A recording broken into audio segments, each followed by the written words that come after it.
Introduction to computer system. What we're going to learn during this lesson is about the computer system and the basic functioning of the computer system. So let's go into the topic. What do you mean by a computer system?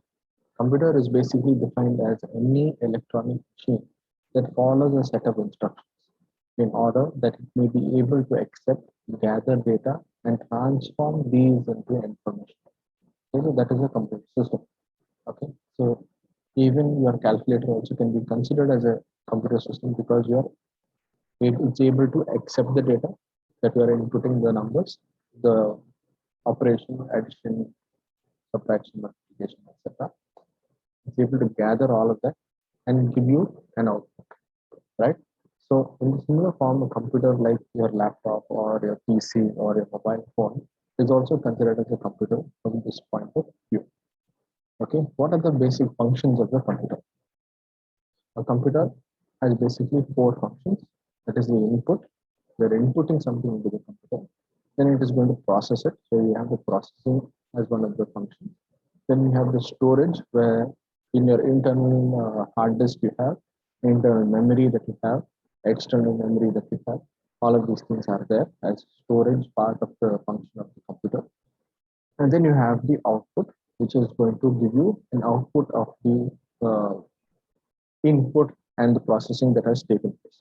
Okay, so we see here that from the input that is there, you have some paper document, some thoughts in your mind that you are going to input in the system. It is going to process the whole information.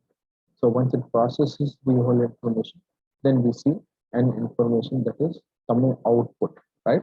So that is what we will be able to see in this particular as a function of the computer. So when we come to the computer system, we have understood the function, but in order for the computer system to function in these four steps, right, we require three main categories. So these three main components are hardware, that is a tangible part of the system. That is tangible means it can be felt. Okay, so tangible part of the system, or we can say it is hardware means it is felt. You can see it, you can touch it. Okay, you can feel it. So that is what is known as hardware. Okay, and for example, hardware could be your memory cards, your RAM sticks, your processors, your motherboard, IC, all of this put together will become your hardware, and numerous amount of components are there.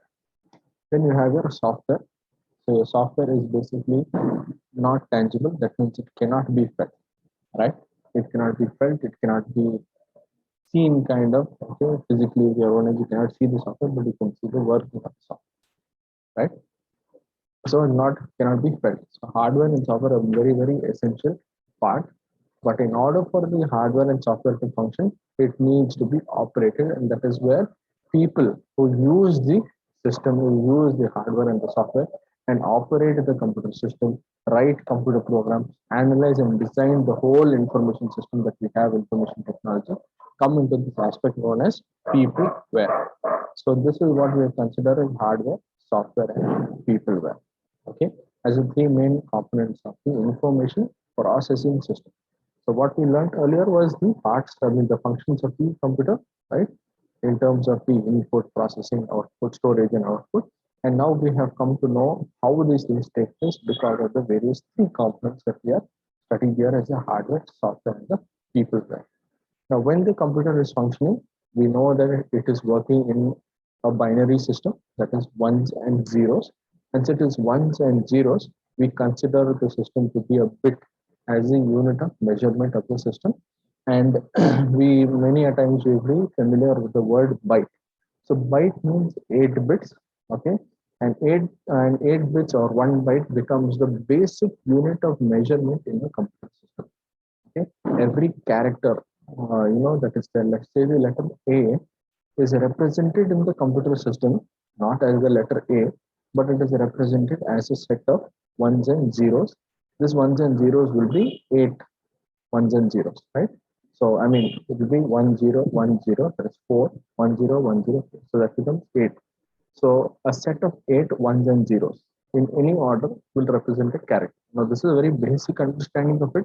when you study later on the character encoding system, right? When you study about the American system of information interchange or the Unicode system, there where you will learn basically how characters are encoded in the system. When you type the letter A, what happens in the system, what gets stored, what gets processed, and step by step you'll be able to understand those concepts. But for now, you need to understand byte, 8 bits. 8 bits means 1 0 1 0 or 8 zeros or 8 1s. So that becomes a fundamental unit in a whole computer system. To understand this particular unit of a byte, you'll be able to understand the further functioning of the computer system and the functioning of the hardware. Right. So in the computer system, we have something known as a CPU. That is a central processing unit. Right. You may have heard that your CPU is basically the cabinet thing that you see. You have a monitor, but on monitor you have the mouse, keyboard, and one big box that you press the power button and then some lights and all will flicker and come on. But that is not basically called a CPU. It is only that when you are in school, for your understanding purpose, they called it the CPU because all of the processing takes place there. But it's not only the processing that takes place there. Even the storage also takes place there, right? So there's a lot of work that is done in the CPU that you used to call. But from now on, you will not call that as a CPU. You will call that as a cabinet.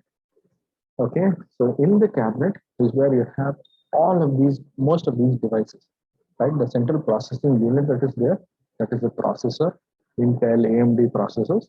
Then you have the memory unit that can be a primary memory or the secondary memory. Then you have your input devices, your mouse, keyboard, etc. Output devices will be your monitor or laptop screen or anything else. Secondary storage devices, okay, that will be your hard disk, external hard disk, pen drive. Apart from this, there are other various other things also, but many of them will fall under the category of input and output devices that we will learn about in a few minutes. Okay, so we used to see this particular computer system here, the monitor.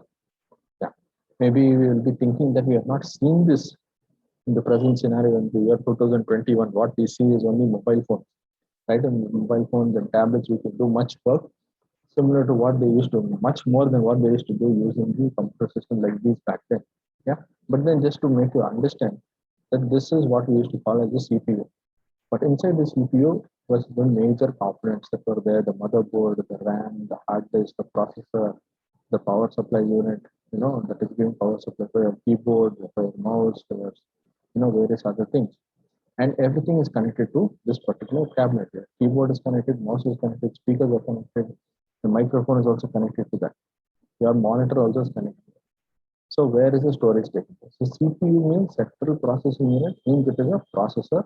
So we could say that what we have learned earlier does not really suit the definition of this particular cabinet structure because it is doing multiple functions.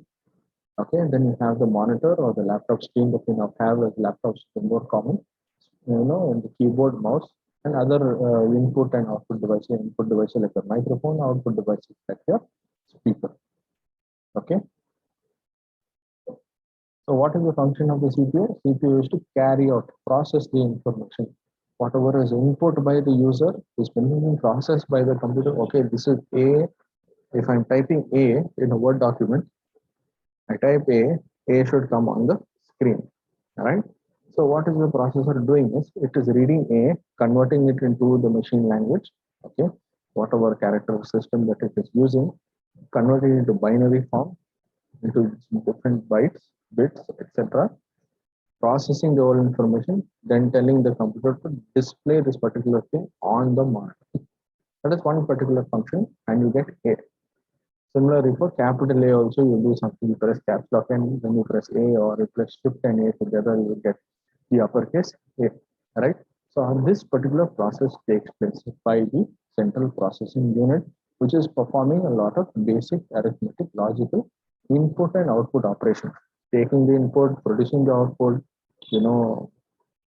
calculating what could be the changes later on. You type a particular sentence and you want to make it bold. All of these things are done by the processor in as the main thing. So we can say the processor is the brain of the computer. Okay, that it is processing a lot of information. They're trying to make the input come output, right? So making the input that is given by the user come as the output so that the user also will be able to understand what is happening over there. But there's a lot of inside process that takes place and sometimes the user, most of the time the user will not be able to understand. There's two components, the arithmetic logic unit, perform arithmetic and logical operation, and the control unit to extract instructions from the memory and decode and execute them. So will learn slowly. To execute a sort of instructions, okay, there are basically four steps that is involved in the this one processor. Okay, to fetch the particular information, to decode the information, process the information, and send it as the output. Now coming to the memory, we have RAM, that is your primary memory. It's a volatile memory that is lost when there is a loss of power to particular memory. So if you remove the power supply to a computer or laptop immediately, what happens? It will die, right? And whatever was running is not running anymore. You have to reboot the system. So that is what is meant by RAM. All the applications that you're working on runs on the RAM. Okay, and then you have ROM, that is read-only memory, and then you would have heard this more schooling time. EEPROM, electronically erasable, programmable read-only memory. All of these things are there, which is nothing but how your hard disk has developed, right? Where you can store the data for a longer period of time, almost a permanent storage of data can be done. Okay, it can be erased and then again you can write data on it. But RAM, what happens? You cannot permanently store. It is a memory that is a working memory that we say. So when you load a particular, when you switch on your system, the whatever you see your desktop, and then you open maybe your browser, Google Chrome, all of that is taken from the ROM, okay, and it is loaded onto the RAM where you are working on that. That is why if you have too many applications that are running, your computer becomes slow, okay, because even think about your mind, right? You won't be able to process, you won't be able to think of a lot of things. If you think of a lot of things, you get exhausted. You like to think of only one or two things at a time, mainly one thing, right? So this is similar to your computer memory also. Then you have a BIOS system, that is a basic input and output system, which is a very integral part of the computer. It is present in the motherboard of the computer system. Okay, and it is on an erasable, programmable, read-only memory chip. So basically, when the computer switches on, you see Lenovo, you see HP, that. Okay, or you see some other name. When the name comes, it's basically testing whether all the components in your system hardware, input and output, are connected properly and are working correctly. If it is not, it will give an error. If the hard disk is having some error, it will say disk is found some error, press enter to scan. So these kind of things will be found, or the keyboard is not connected properly, then it will say something, all of these things is basically detected by the BIOS. Then you have your input and output system, as we have discussed earlier. Input sends information to the computer, and output reproduces, displays the results of the processing of that input. Okay. So these are some of the things that we see in input and output devices, input, output, and some of them can be considered as both input and as well as output devices. Okay. So I hope you will have understood the basic nuances of the computer system so that you can go forward into more detail as to how each component is very important in the field of digital forensics, because the basic functioning of each of this, especially the hard disk, especially the RAM and the processor, where will we find information pertaining to the crimes that have taken place, or where will we find data residing in a computer system, a laptop or a mobile phone. Okay, you will be able to understand a much better level.